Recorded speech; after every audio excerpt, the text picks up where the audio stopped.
I'm as mad as hell. It's a case that sparked community outrage and calls for change. Now, nearly 3 months later, prosecutors want to seek murder charges against 3 Atlanta police officers involved in a deadly shootout with an elderly woman. Investigators say 92-year-old Kathryn Johnston fired a handgun at officers who entered her home November 21st using a no-knock warrant, injuring 3 officers. The officers responded by opening fire, killing Johnston. Angry relatives called for justice. They shot her down like a dog. She is 92 years old. An informant apparently told the officers cocaine was in the home, but no drugs were found, and questions were raised about the information used to obtain the warrant. That could lead to a perjury charge against one of the officers. The deadly shooting brought renewed scrutiny to the police use of no-knock warrants, and civil rights leaders called on politicians and judges to restrict how often and how easily that type of warrant is used. Relatives say the elderly woman kept a gun for protection because she lived in fear of the crime that was taking place in her neighborhood. Sophia Manos, The Associated Press. What's happening? What's happening? What's happening? Thank y'all for tapping into the Constructive House channel, where we promote balance between people and we define justice as those that need the most help getting the most constructive help. And across the country, thousands of Americans, especially those who are non-white, face unlawful searches and seizures. These aren't just headlines, they're court cases, and they show us how the Fourth Amendment continues to get violated and what happens when law enforcement goes too far. Now, the next case I want to go over is a clear example of mistreatment and abuse of the law. Kathryn Johnston no-knock raid case. And in 2006, 92-year-old Katherine Johnston was killed in her Atlanta home during a botched no-knock drug raid. 92 years old. Officers broke in using falsified warrant based on a fabricated testimony from an informant. Johnston, thinking she was being robbed, fired one shot, and law enforcement responded with 39 bullets. 39 bullets.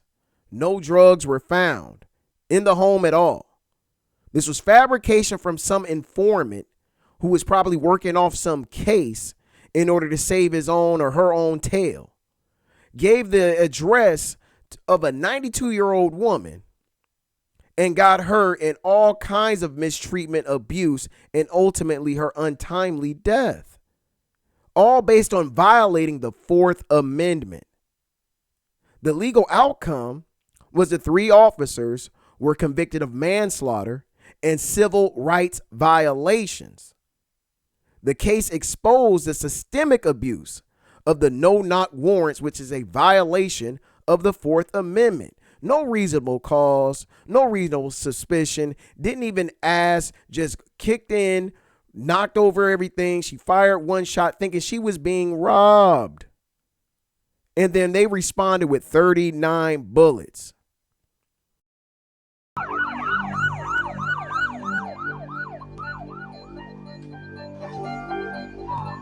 A week after the fatal shooting of an 88-year-old woman by police in Atlanta, there are even more questions about what really happened.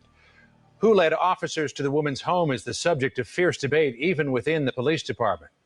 Here's CNN's Rusty Dornan with that. Kathryn Johnston was buried today, 1 week after she was shot dead in a police raid. As family and friends mourned her, they were still asking, who's lying about what happened that day?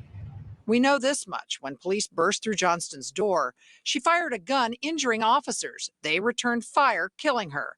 But why did police raid the home of an elderly woman?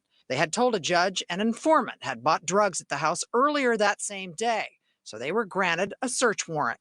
But that informant says, no way. I never went to the house. The police can't make me say I went to the house. And there are more contradictions and questions. The day after Johnston was killed, Assistant Police Chief Alan Dreyer suggested it was an officer who bought drugs at that address. An undercover went through, purchased narcotics. 6 days after the shooting, Atlanta's police chief says it was not an officer after all. Our narcotics officers sent a confidential informant into a house. That person purchased drugs. Dreyer had also spoken of another suspect. There was an individual that was arrested at an earlier incident not related to this particular address right here.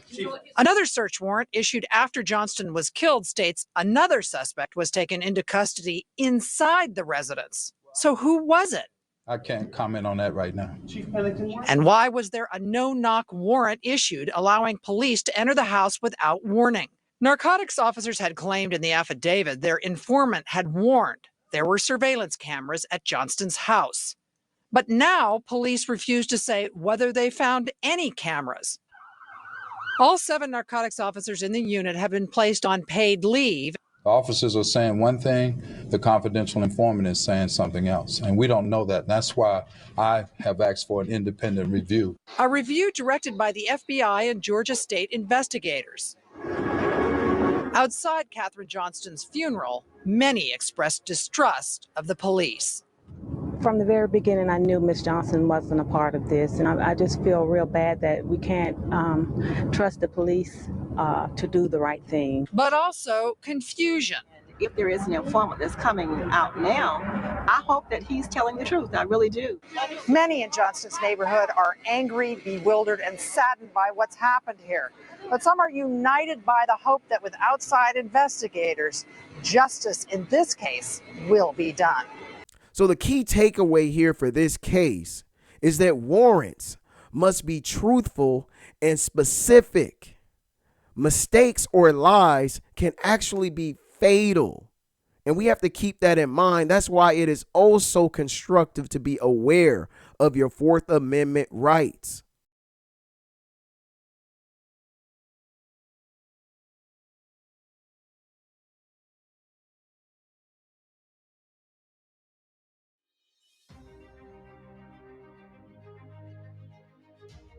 Rodriguez v. United States was a U.S. Supreme Court case decided in April of 2015, which discussed when a police officer may extend the length of a traffic stop in order to have a drug dog conduct a free air sniff of a vehicle.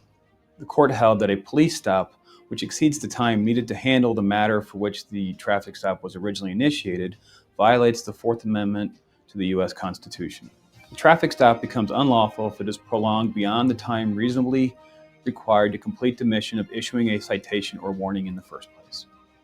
Rodriguez is certain to be a case relied upon by many criminal defense attorneys in defense of traffic stop and searches of vehicles, as it's the first time in years that the U.S. Supreme Court has held that a particular action on the part of law enforcement violated the Fourth Amendment relative to a traffic stop and search of vehicle.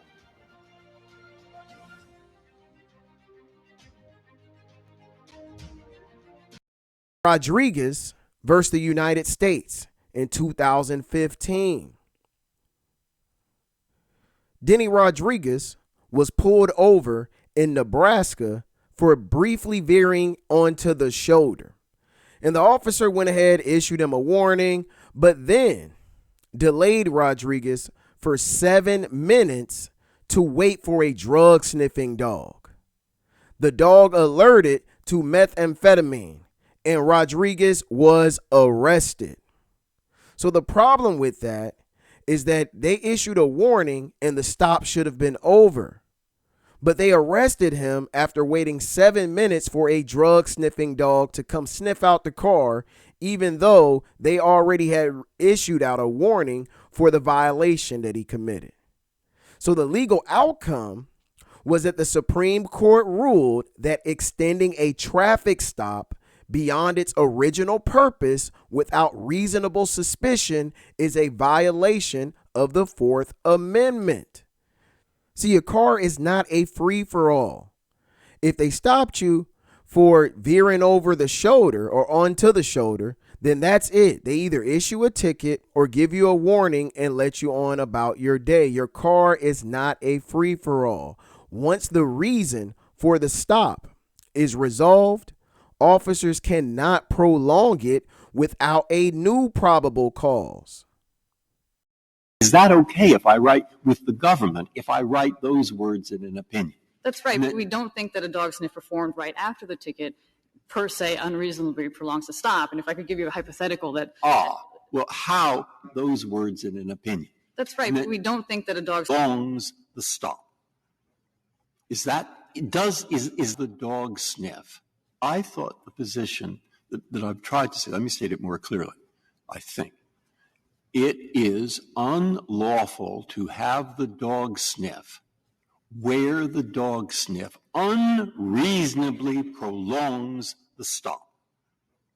Is that okay if I write with the government, if I write those words in an opinion? That's right, but we don't think that a dog sniff performed right after the ticket per se unreasonably prolongs the stop. And if I could give you a hypothetical that... Well, how, if the ticket writing is over and there is nothing else to do and the policeman says, hey, this is over, at that point, has it not unreasonably prolonged the stop if the sniff takes place afterwards? I don't think so. I mean, just imagine... Because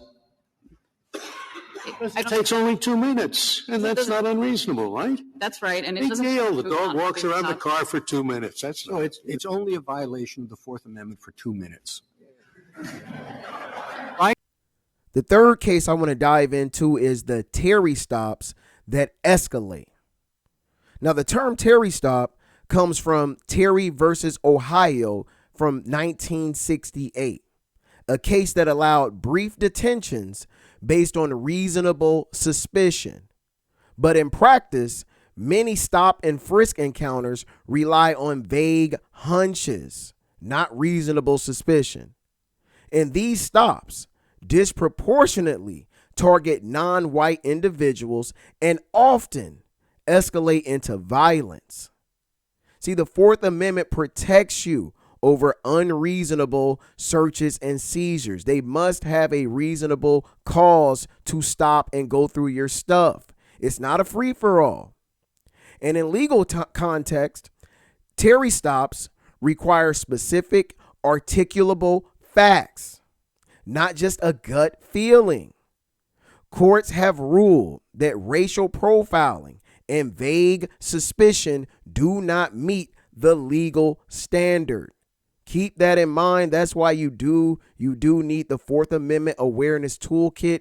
Print it. Keep that card in your sun visor. Keep that card in your glove compartment. Keep that card in your phone. Because a key takeaway here is that reasonable suspicion is not a blank check. You can still ask, am I being detained or am I free to go? That's not anti-police. That is being safe and protecting you as an individual. See, these cases teach us that the Fourth Amendment is only as strong as your awareness. Knowing your rights can stop a bad stop from becoming a lifelong trauma. So again, download the Fourth Amendment Toolkit and share it. These aren't just stories. These are lessons. This is the Constructive House, bringing empowerment back to the individual, one right at a time. We have created a Fourth Amendment Awareness Toolkit just for you. The great news is it's free to download. So let me tell you what's inside.